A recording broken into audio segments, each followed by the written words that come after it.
Good afternoon, and welcome to Data Rich but Insight Poor, exploring strategies for driving operational visibility and efficiency, a health system CIO Media Inc. production sponsored by Dedalus. Just a little housekeeping before we get started. My name is Anthony Guerra. I'm the founder and editor-in-chief of Health System CIO, and I'll be your moderator today. We're looking forward to your participation. You can send in your questions or comments anytime. We'll take them later in the program. Just so you see how we're going to spend our time today, we're going to go about 40 minutes first with our main panel discussion featuring Dr. John Chellico, National or System CMIO with Common Spirit Health, Tony Ambrosi, SVP and Chief Information and Digital Officer with Baptist Health, South Florida, Dr. Shafiq Robb, EVP Chief Digital Officer and System CIO with Tufts Medicine, and Damon Auer, Chief Executive and Managing Director for North America with Dedalus. And then we will have our Q&A.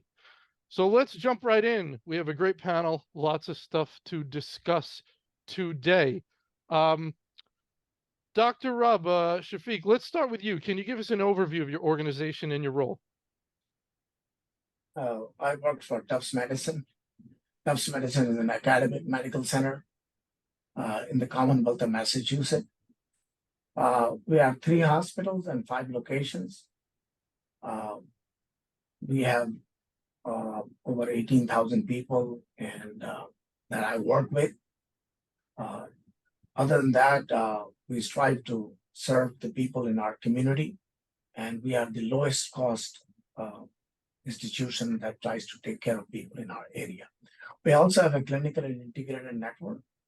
Other than our 3,000 doctors we have in our system, we also have a group of a large amount of doctors in the community that participate with us. And we also participate in home health and hospice. So from academic medical center, we try to also work in the community. So that's our work that we do. Is that okay? In my role, I'm the Chief Information Officer as well as the Chief Digital Officer for the system. Excellent. Thank you, Shafiq. John? Good morning or good afternoon, everyone. I'm John Chellico, internist by training. I guess at one point I was a software developer who went to medical school and really has a background in informatics and internal medicine. I have been a sort of a career chief medical information officer, and for the past 20 months, I joined Common Spirit Health as the system-wide CMIO in the physician enterprise. A little bit about Common Spirit Health is it was a formation of a merger between Dignity Health and Catholic Health Initiatives, forming one of the largest healthcare provider networks in the country. We're about 150 hospitals, about 1,200 practice locations. We spread over 22 states, about $35 billion in revenue, and really a task to really build one of the largest integrated delivery networks across the country.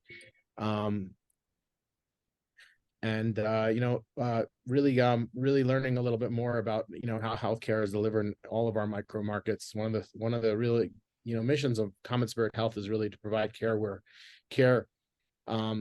people can't get care, and I think it makes it hard in this environment financially. But I think it's something that technology can really bring, has a place, and really can bring efficiencies. So, looking forward to the discussion today. Very good. Thank you, John. Tony?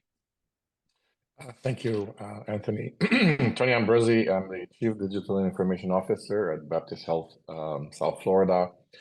I joined from outside healthcare about 3 years ago, so I'm still new at this. I still wonder of what I learn every single day in healthcare. And so I was brought in with the task and the mission to drive digital transformation for the system. Focusing first on consumer and patient experience, and then obviously secondary in terms of transformation with data and business transformation as much as possible.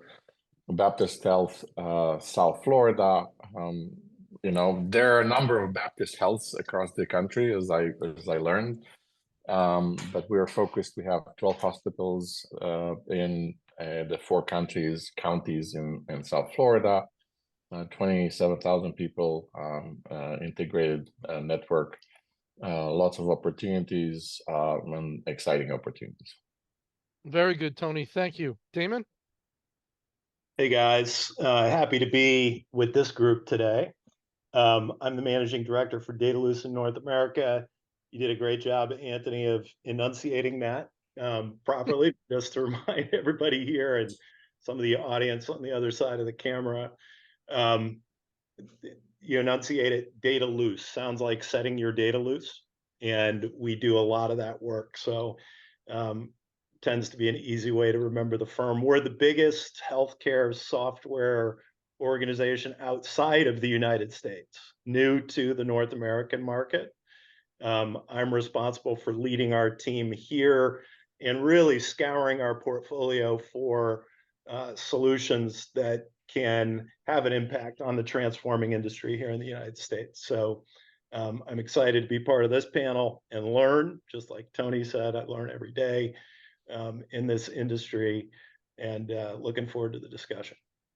Damon, real quick, just for everyone's background, you've been around a while. So even though you're with an organization that's large outside the U.S., you've been in this game for a while. Anything you want to tell folks quickly about your background? Just me personally, I've always been a problem solver. I've actually fixed a couple toilets, Anthony. We were you got to give people background. We were We were joking talking in beforehand. Go ahead. I started my career in consulting with Accenture and problem solving at scale, and what we learned there, and I've had an opportunity to practice as both a consultant and partner to transforming organizations, and now a leader in a software organization, is that it takes a lot more than just bits and bytes. We've got to have the right people doing the right things at the right time.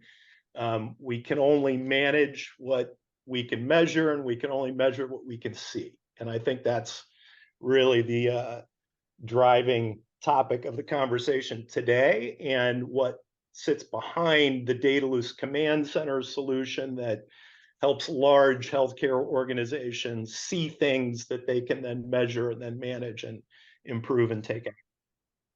All right, thank you, Damon. All right, let's jump in, Dr. Rob. We're gonna start with you. Does the current economic climate put pressure on IT to increase efficiencies and drive out costs? I mean, I think that's always the mandate of IT, right? But is there more pressure on IT executives like yourself to do more with less and sort of squeeze efficiencies out of help the business find efficiencies through the use of IT? What are some of the ways it can be done? What's the low-hanging fruit? And the quest for improved resource utilization. Like, what are your mandates from folks in your organization about that concept, about resource utilization and providing folks with intelligence so they can be more efficient?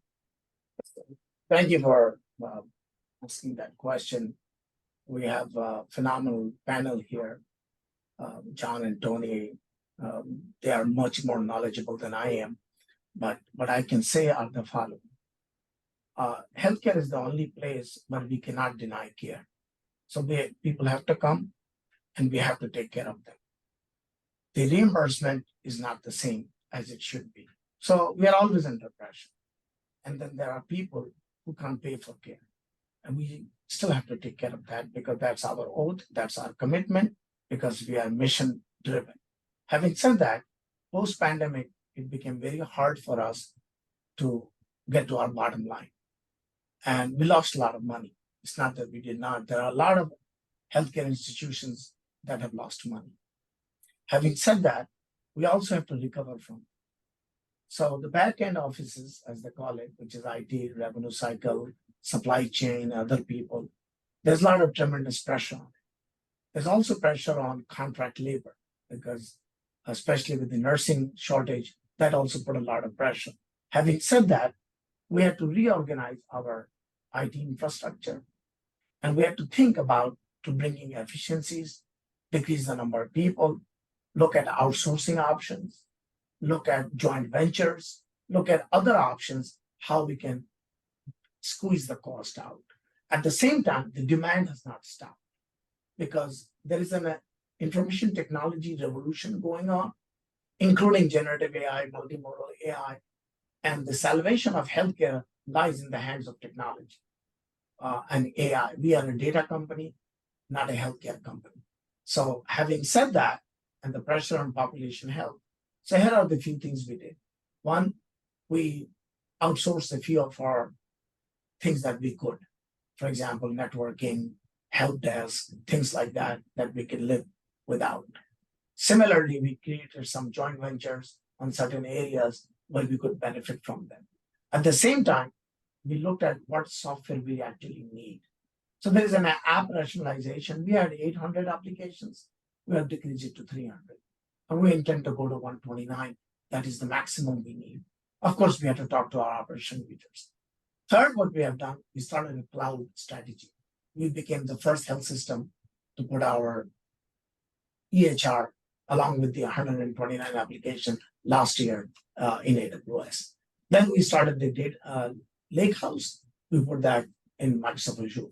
So cloud strategy has helped us to decrease our cost. We're also looking on partnerships where we can work with our operational leaders. Do they really need that software or not? Do they really need that hardware or not? And trying to find out where we cut the number of people we need. Lastly, we are trying our best to provide intelligence to our leaders and our doctors, our nurses, our people who are in strategy, so that we can find new ways of growing, including population health, including value-based care, and most important is that which are our customers to improve their experience. So those are some of the things we are doing it. App rationalization actually helped us. Cybersecurity also, we're trying to make that more efficient. So some of them 24/7 monitoring, we have outsourced to somebody else so that they can take care of it in their way. I don't want to hog the time. No, it's and a give you lot some of, of the ideas. thank you so much. There's a lot of great stuff there. So we will definitely follow up on some of that stuff. That's a wonderful answer. John, let's go to you. Sounds like, no, I mean, I think the one thing we could sort of lend, and really looking across Common Spirit Health, which is like many of our health systems has come together through many mergers and acquisitions, is really kind of creating standards and really kind of, getting down to app rationalization. Unless we sort of create a standard way to do things, it is very hard to sort of get economies of scale and efficiencies. So, whether it's our clinical systems, ERP, RevCycle, our pop health platforms, at Common Spirit Health, when this all came together, we probably have about not 2 of everything, but probably 6 of everything. Mm-hmm.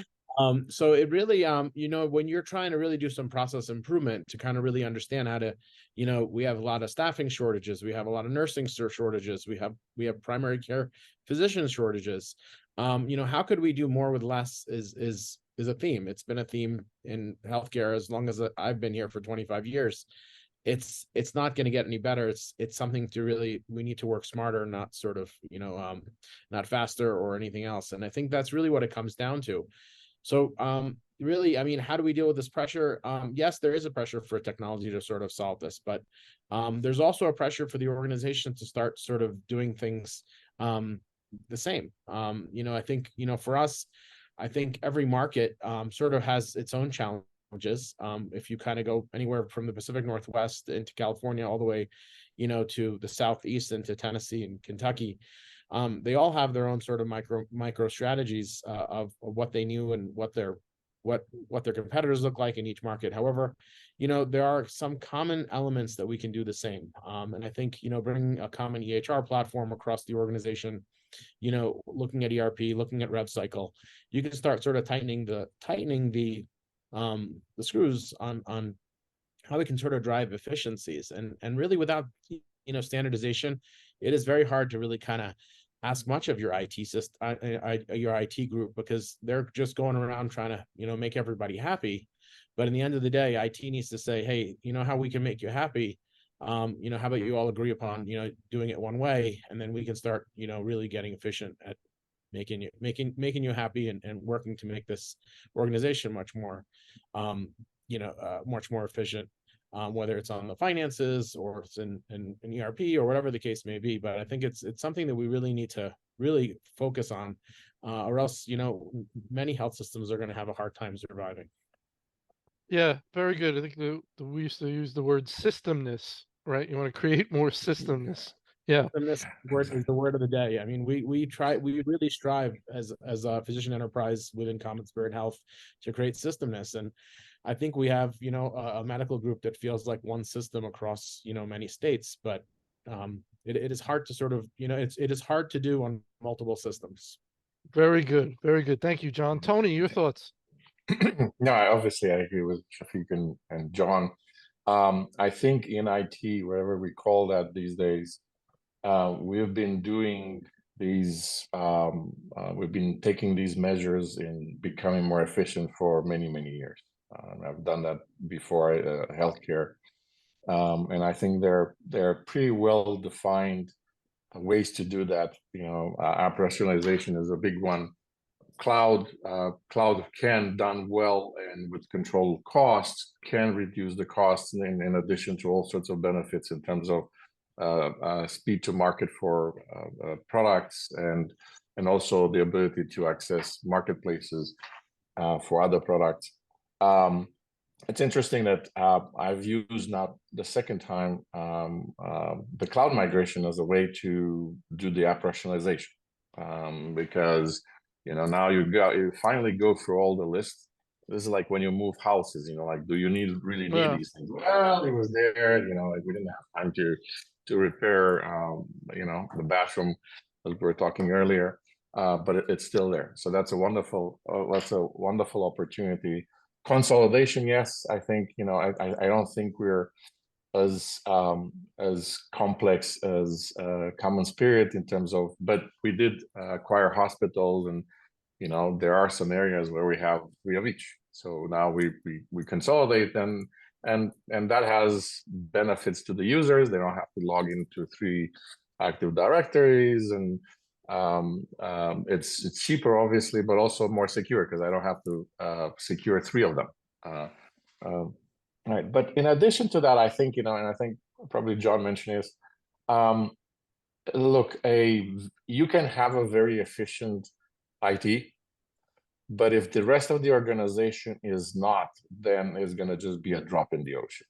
And I've seen places, not necessarily here, where that happened. And so through all the technologies, better tooling, better testing, cloud, IT was getting a lot more efficient. Despite it's interesting, there's a paradox, which is all companies have been seeing in the last 20 years their IT budgets going up. So you could say, well, wait a minute, IT is expensive, but that's because simply we're doing a lot more. The things we're doing even here, I could not even dream doing 20 something years ago, even in Amex, because the tooling was there, the technology wasn't there. However, we're a lot cheaper per unit of work, however you measure that, a lot cheaper than we used to be. But I think the opportunity would be to not just look at IT. We know how to do things better, but also look at business processes and say, how do we re-engineer them in ways that then using technology, this is the basis of digital transformation. How do we change the processes and the business models using newer technologies to be more efficient in the business, and somehow sometimes implicitly being more efficient and cheaper on the technology side, because you don't have to support probably sometimes very inefficient processes. So it has to work both ways. Tony, you bring up a good point. I mean, and I think you mentioned it really, it's speed to innovation. And unless you have app rationalization, unless you have a standard way to do stuff, every time we come up with a good idea, or we come away, we're agile, we want to be agile, but agile sort of requires us to, when you're in like 6 different systems, you cannot be agile. So you can come up with a good idea, but then you got to go change it in like 6 different places, there's no way for the organization to sort of move itself forward. So people kind of tend to build sort of workarounds for their process improvement. How do we do process, in many organizations that I've been part of, it's like, how do we do process improvement without IT? Because IT is not going to help us. And I think that's really, really the case. And I think, it is to the point where, we can't really push innovation. We can't really get things done quicker in IT, the IT organization, without the organization realizing that they need to, they need to be part of the process, right? I don't need you all to be on the same cardiology platforms. I don't need the organization to be on the same GI platforms from sometimes a clinical perspective, because patients don't travel from Pacific Northwest to Kentucky or from California to Ohio. But we do need it to sort of have a common set of efficiencies. And I think one of the sort of the crux of it is to have a common data platform, so you can measure and you can sort of, iterate on that, and have the ability to sort of share best practices across a large organization. And I really kind of, going back to sort of the title of why we're here, it's really kind of seeking insights from these systems that we're building. And if we kind of, again, bring them together, have a common modality, a common language that we can improve things, I think it does push us. It pushes the organization to be more agile. It pushes the organization to have, more speed to innovation, and it really kind of understands, how you can benchmark one part of the organization, implement interventions, whether they're IT or not IT interventions, and then really reap the benefits of the rewards of your work. Damon, tremendous amount there. A lot of talk about application rationalization to facilitate this data sharing. You're never going to get, even if we go on one system, there's always going to be outside applications that need to interface with the EHR, right? Even with Epic, even with a company like Epic, it could be an Epic shop. There's going to be integration work. Your thoughts about what you've heard? Yeah, our chief digital officer is a delightful guy in London, and he says this really well, that data is king, but interoperability is King Kong. So the data platform that John just so eloquently talked about, a common data platform, and the fact that we are rationalizing apps, but even in an ideal end state, Shafiq, you said, I think 129 apps is the end state target. So as much as we have focused our energy and time and IT energy and effort and activity over the last 2 decades on standardizing a clinical system for managing our clinical encounters and so on, there's an awful lot more information scattered about the organization that exists in one place. So having a system that allows us to get to that data and actually rationalize the data, not just the apps, but the data estate in a way that allows us to measure and manage and have a real impact on process change, I think is probably our best opportunity to drive efficiency and cost out of large healthcare organizations in the next decade. So, Damon, if you allow me, and Tony, what I'm going to say is the following. I was lucky that I have a 20/20 hindsight. And when I came to this institution, we had 28 electronic health records, 28. I designed this entire institution based on multimodal AI is the ultimate place where I want to go. Second, I designed it with the help of my operational leader. You are 100% correct. Data does not lie in only electronic health record. It also lies in PACS. It also lies in cardiology system, dermatology system, and not only structured, but unstructured. Not only unstructured, but pictures, text, all those. So, like I said, I had the unique opportunity of doing all of this together, ultimately putting in a lake house and using multimodal AI on top of it. Nobody will succeed in multimodal AI without having that idea from the beginning. I was lucky that the 3 presidents actually believed in it. So I had to become a salesperson first and then do what I had to do. And app rationalization would have never succeeded if my organization and the doctors and the nurses and the administrators agreed to it. So we have to do a lot of setting. Today, if you have an API, you can connect to us. We'll give you any data you need of any kind. Well, Tony, Oh. with Dr. Rob Shafiq, I want you to go before I go to Tony. Anything else, Shafiq? Your vision of what you're talking about, what you've done. I don't know if architecture is the right word, but your vision of how this would be organized. Can you any more detail you want to give on that? And then I want to get everyone's reaction to their thoughts about your vision. So let me tell you the problems. The problems, number one, is that everybody wants a lickety split answer. Okay, to get the lickety split answer. No, I'm just telling you that. No, Everybody I was wants just laughing about lickety split, but go ahead. Yeah, well, Go ahead. I have to use technical terms. Yes, You know? yes. So to get the lickety split answer, it should be intelligent, immediate, real time, and full of insight. Everybody wants that. But to give that answer, first of all, we have to look back and say, how do we collect data? Piece of paper, Excel sheet, common separate limited, multiple disparate systems, pictures, text, everywhere, not in one place. And having multiple electronic health records, multiple HL7, multiple interoperabilities, some fire.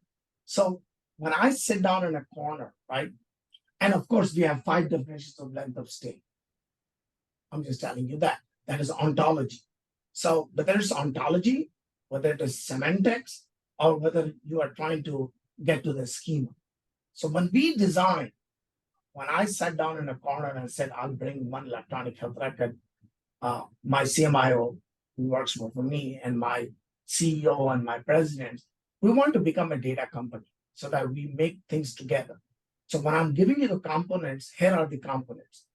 We need to have one system.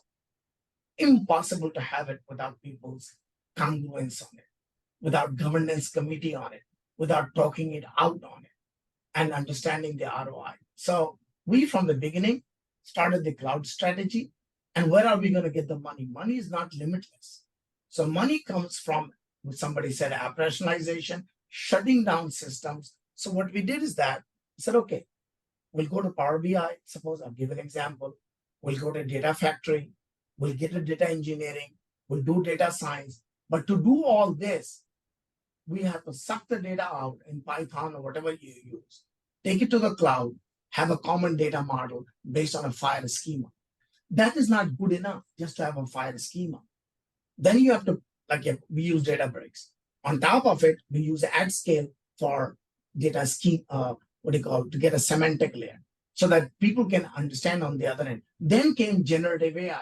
That threw everybody off because people want the answer in 1 minute by using NLP and LLM. So when we designed that, those were the architectural design from us. But the part that nobody understands, or somehow people think IT will magically give you the answer. There is no magic to it. Every operational leader has to participate in it. There are data stewards, there are data person who validate that, and then we have to talk it out. People have different needs in different places. So the part what I'm trying to tell you is very simple. From the infrastructure side, we have to make data conformity. We have to have the lake house. So we have data in a way that it can be consumed. But the operationalization of it and using for everybody else, we need that participation. And for us, we have to be a buy-in from the CEO, CFO, CMIO, CDIO, all those people. And then we have to prove to the people that it's beneficial and it actually makes money. It actually does those things. Sorry for being so emotional. No, it's excellent. I want to get everyone's thoughts about this vision and see, is this a vision you also get, you understand, you're embracing, or do you have a different vision? So, John, I'll be with you in a second. Tony, let me get your thoughts on this vision you've heard. I think as the fundamentals are right. Or describing, yes, you do have to have a way to bring all the data together and that data to make sense to everybody. I think it's very important, especially when you have different systems, and technical systems, different business systems, if you want, or different hospitals, they call things differently. But I think, it's important, it has to be done. Now the question is, what is next? All right, you have all this data. And when I came here at Baptist, everybody said, no, we don't have the data. And I looked in, and there are lakes and data warehouses, that the data is there. So it wasn't that we don't have it, it's we don't provide or produce insights enough to be actionable. And I think that's the bigger next step after. Yeah, you have to have something, whether warehouse, lake, whatever, data, lake house now, this is the latest, which is a combination, whatever it is, you have that. But then you have to decide what you're going to do about it. And yes, is going to your partners, just as they're going to your consumers, is important. But if I go to them, including the consumers, and ask, what do you want? Probably they won't know necessarily what they really want. And therefore, there was a process where we started and we said, okay, what does it make sense? Okay, I'm not obviously a hospital operations specialist, but at some level, all entities are the same. They have similar things. So we proposed a number of metrics, reports, insights, whatever you want to call them, from where there was a collaborative indeed design process to get to what was indeed beneficial. And that has to be linked to what is the goal of that business, or that business executive. What are they trying to accomplish and achieve? And that's what kind of drives what data they need. And then having that ability to have these resources indeed look at that data, now structured in a way that people can take an action on it, right? Whatever it is, the efficiency of the hospital, or a business, or operational group, whatever it is, are they taking advantage of it?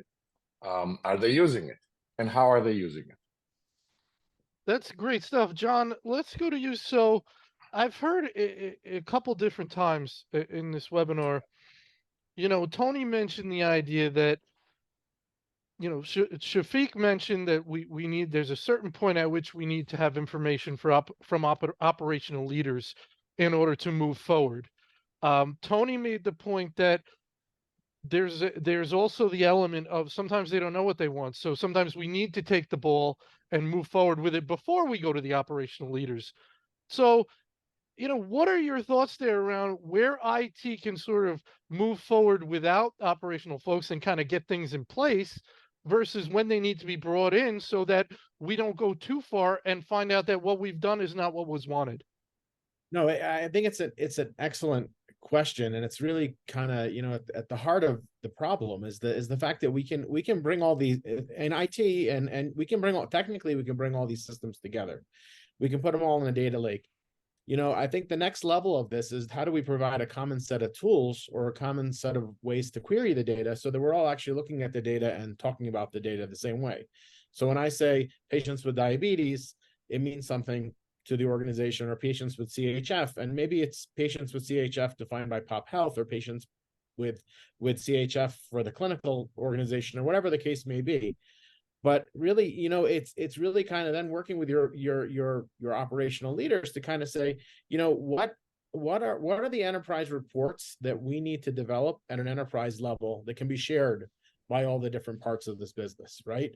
And how do we have a common sort of modality? There's a common way we define how we say length of stay, or as a common way to understand volume, or RVUs, or whatever the case may be that you want to do. You don't want to have every sort of market figuring out that on their own, because the nuances can really kill you, and then you can never really compare things. So I think what IT does is bring the data together, then work with operational leaders sort of to say, how do we best use this data?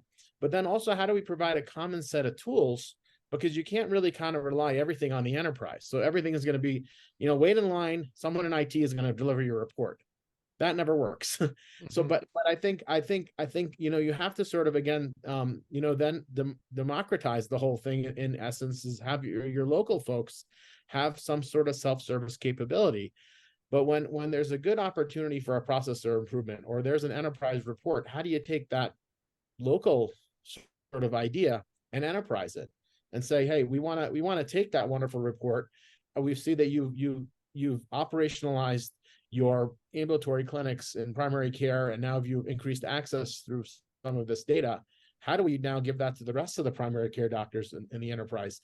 And that's really an operational thing, and really understanding how to use the tools, because the data is there. I mean, obviously the data is there. We've been bringing these systems together, and whether you have a common platform or you don't, bringing the data together, creating accessibility, and then creating the standards by which we can actually understand and ask questions of the data in the same way is really an operational piece. And I think that's the piece where, it kind of does stop with IT, but it's in cooperation with our operational folks, our clinical folks, our quality improvement folks, our finance folks, right? Each one has a different view of how to use that data, and a common set of ways by which we can sort of even interact or even talk about the data. So I think that is really the key. And the crux of it is it's not a technical problem. The crux of it is the process problem. It's a culture problem of the way we look at the data and how we use the data. So I think that's really something that, really needs to evolve in an organization.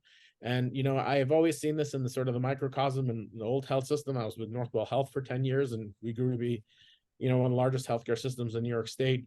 We had, micro sort of markets come together, but now I see it across the country at Common Spirit Health is we do have things that we can all agree upon are we're going to sort of measure the same way. And then we can sort of move forward. Otherwise, it's hard to sort of translate things from place to place. Excellent, Damon. Your thoughts? I'm Oh, sorry. Before you Go go ahead. there, Go ahead, just Tony. just Go ahead, Tony. one thought is, Yeah.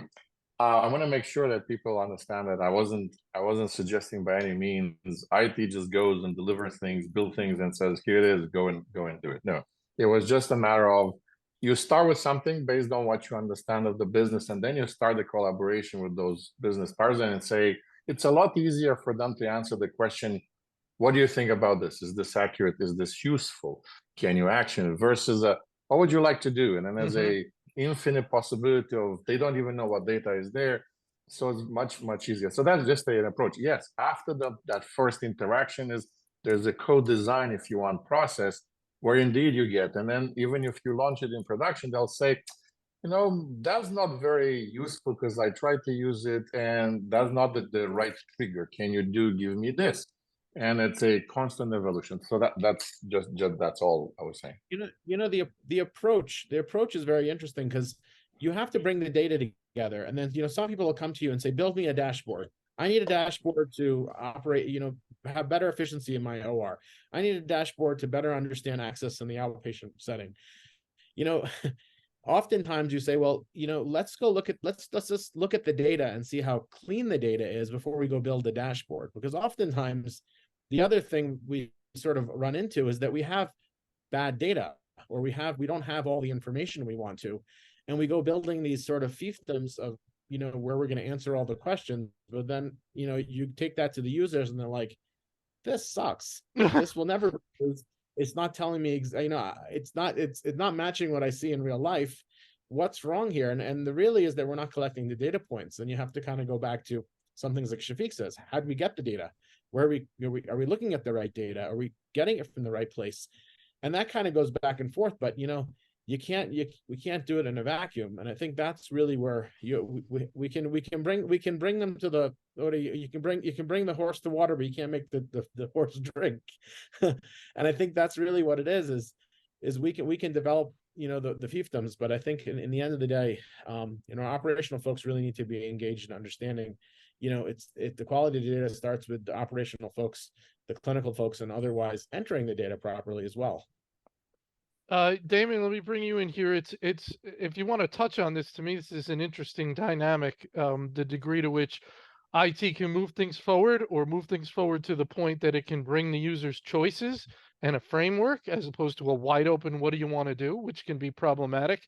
But yet involving them to the degree that you don't produce something, and again, this is not what I wanted. Obviously, there's underlying data issues that John talked about where that may need to be cleaned up before we can even talk about creating dashboards for you, which is a whole nother project. But your thoughts, Damon? Yeah, I mean, this is a classic change management challenge, and it reminds me, I think I have the most gray hair of anybody in this panel. It reminds me of our first forays into real enterprise scale analytics in the late 90s. And what we learned doing that work is that you can't do a classic requirements design, build, deploy exercise. You can't start with an empty whiteboard, because empty whiteboards are where good ideas go to get buried, right?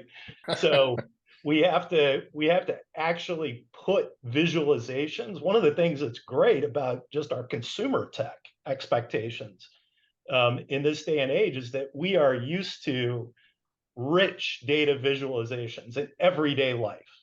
And so just presenting a new dashboard does little frequently to inspire or prompt new thinking.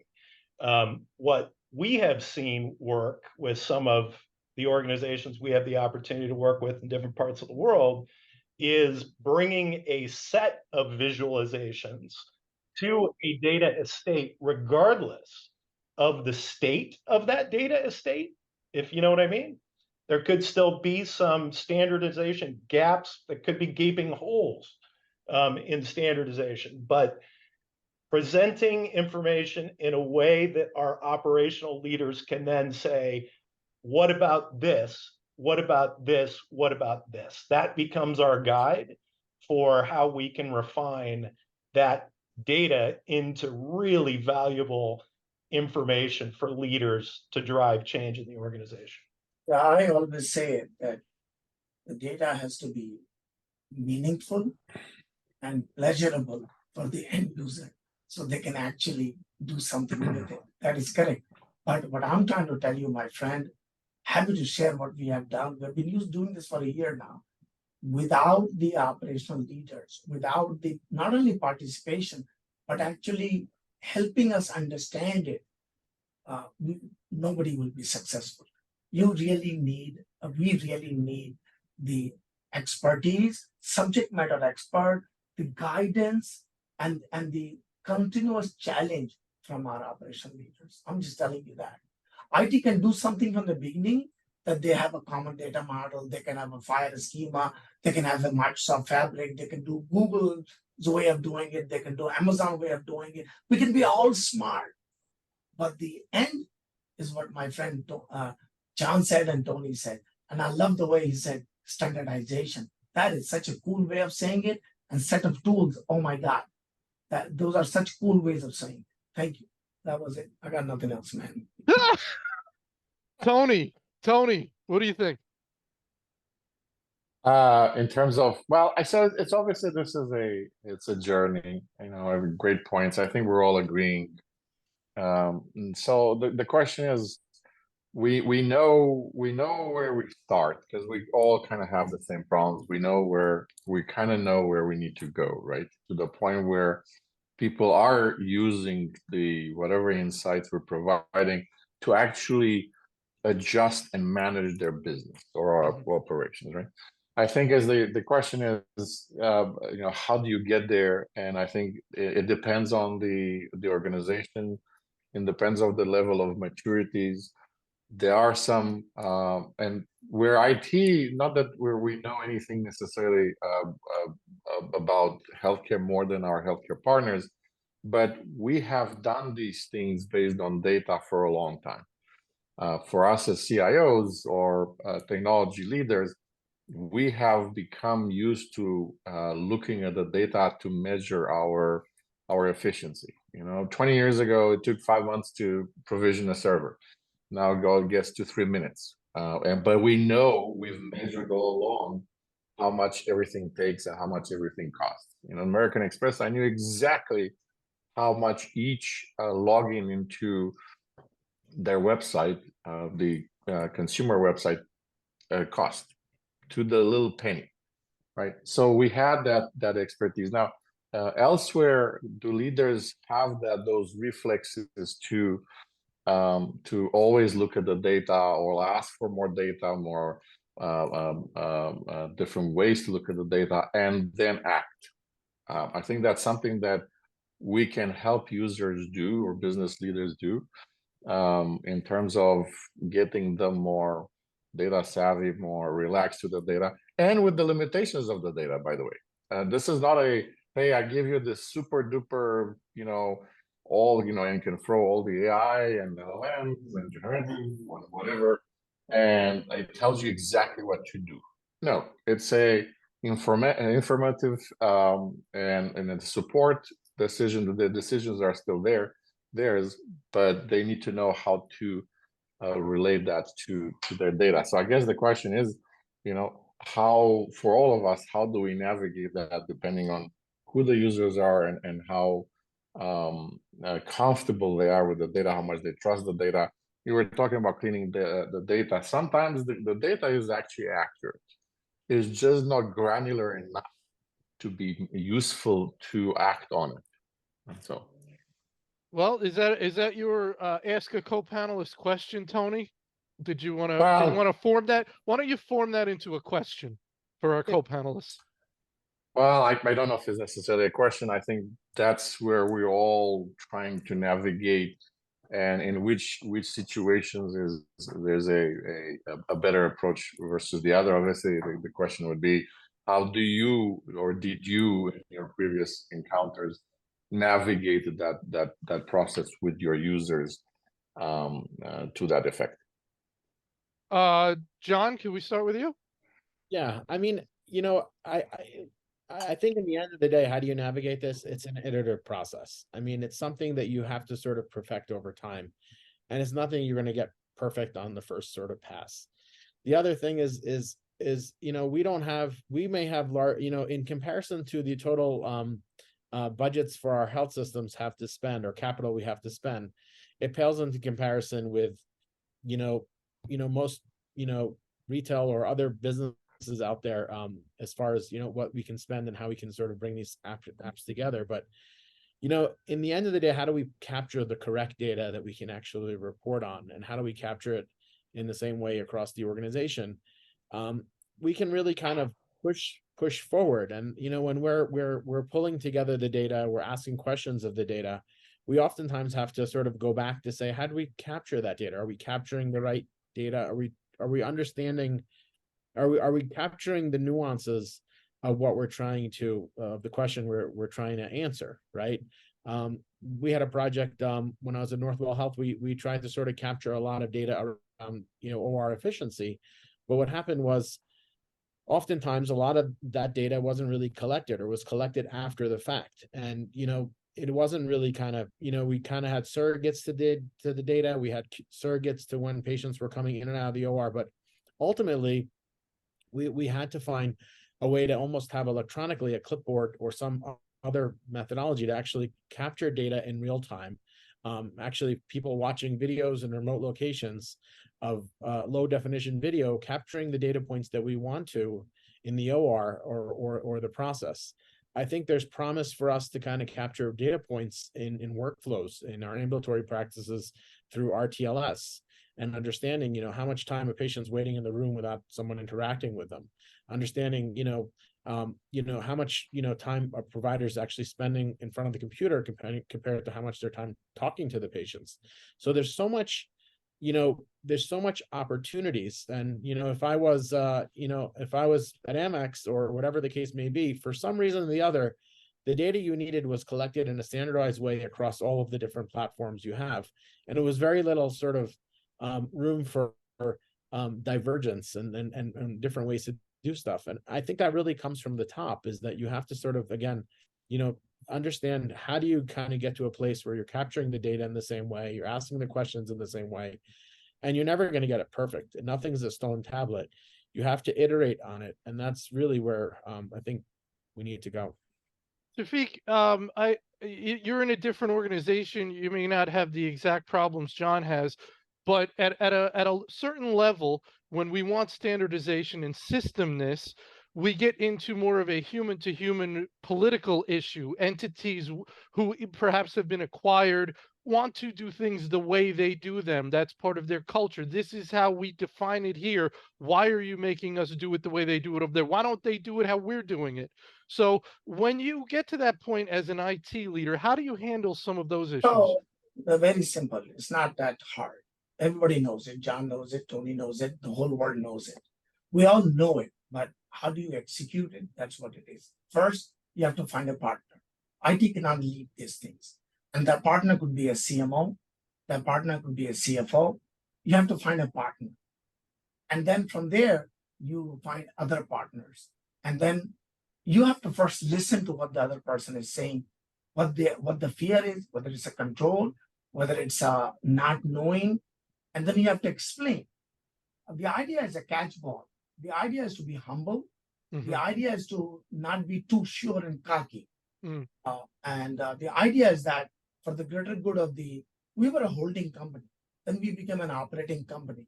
So for the greater good of the institution, there's a give and take. You learn, but you also share. Mhm. So it was not easy for us. Like I'm sitting and bragging and talking about all those things. We are good to go. We are API based and all that. It didn't happen in one day.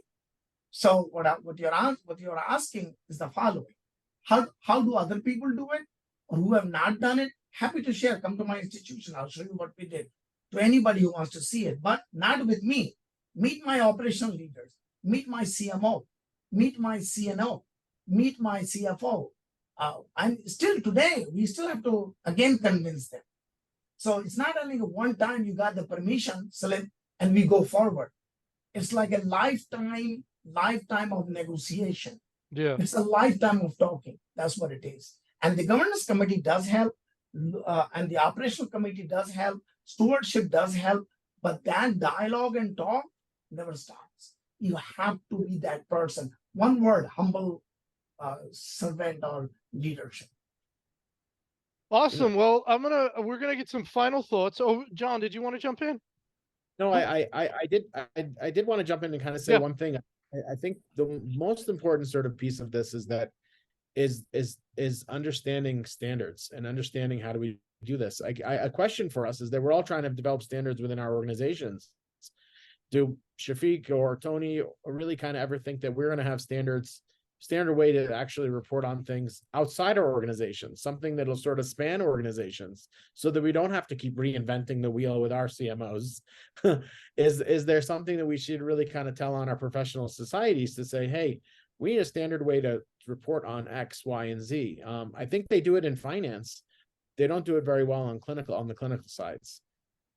Tony, did you have a thought I think that's there? a great point. And indeed, I'm sure we're all reinventing the wheel, the same wheel, with the same type of conversation, start with the same.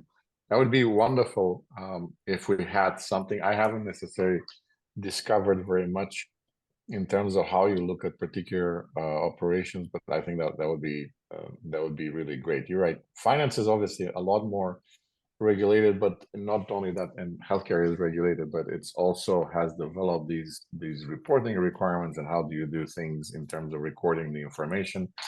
It would be something. Now, in the absence of that, the SEC declaring how things should be, the equivalent of, maybe it's an opportunity for the three of us and the 300 of us to come together and say, this is how should be. Everybody should agree that this is what it is. And so therefore the next Tony who kind of joins healthcare won't try to figure out and scratch the little hair that is left and trying to get an answer for these things. That would be fantastic. So maybe we start something here. Gray hair and missing hair. Go ahead. Who's gonna say something? Standardize on our hairdos over here. Yeah. I just get it cut shorter. I'm catching up. So it's unbelievable. Let's get some real quick final thoughts. About a 30-second final thought. Best piece of advice for your colleagues, Dr. Rob. Yeah, so thank you for giving me the first because I had to drop off. My request is that it's a journey. Find partners, and remember, technology will keep on changing. Generative AI and multimodal AI will take over. Our traditional way of thinking is not going to help us. We have to have a new way of thinking. And when you are thinking yourself, bring your friends along from the beginning, not at the end. That is very key, that you start from the beginning. Doctors, nurses, operators, they're all your friends. And start from the beginning. That's my request. Wonderful. Thank you so much, Shafiq. John? I mean, I think we all kind of said it very well. I mean, I think systemness and standardization, working with your operators, working with your clinicians, and understanding your organization with those nuances.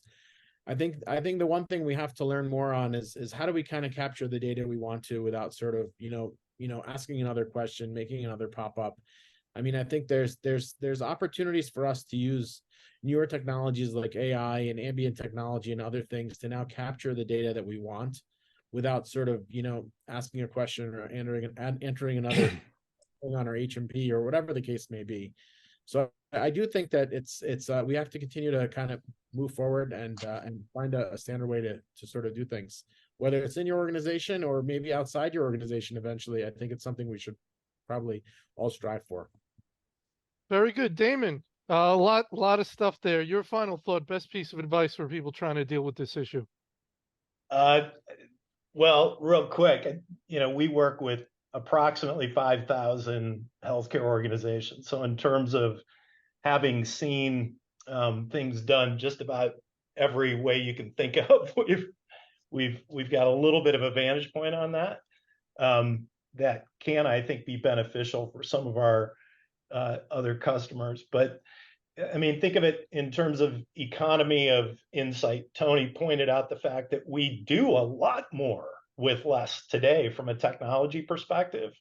I look back at things we were doing in care coordination just 5-6 years ago that were tremendous, giant undertakings that we can now do in just a couple of days with new customers. So there is some economy of insight, I think, to be had, and we'd love to be part of those conversations. Awesome. Tony, you get the last word. All right, well, thank you. I would say is this stuff is difficult, whether it's technology, processes, people, whatever. It's difficult. Otherwise, it would have been solved by now, but we need to keep at it and iterate, that some of the folks here said, and persevere, and because it's a tremendous value. Without this, nobody in this world, we can just navigate blind. So without data, we're blind. We have no clue. Absolutely wonderful. Regarding continuing education, you could use the final slide in this deck for a certificate of attendance. You'll get an email when the on-demand recording is ready for viewing. If you want to sponsor an event with us, you can reach out to Nancy Wilcox from our team and go to our website to view to register for upcoming panels. With that, I want to thank our tremendous panel, Tony Ambrosi, Dr. John Chelico, Dr. Shafiq Robin, Damon Auer. I want to thank Dedalus for sponsoring the event and you for attending. And with that, everybody have a wonderful day. Thank you. Yeah.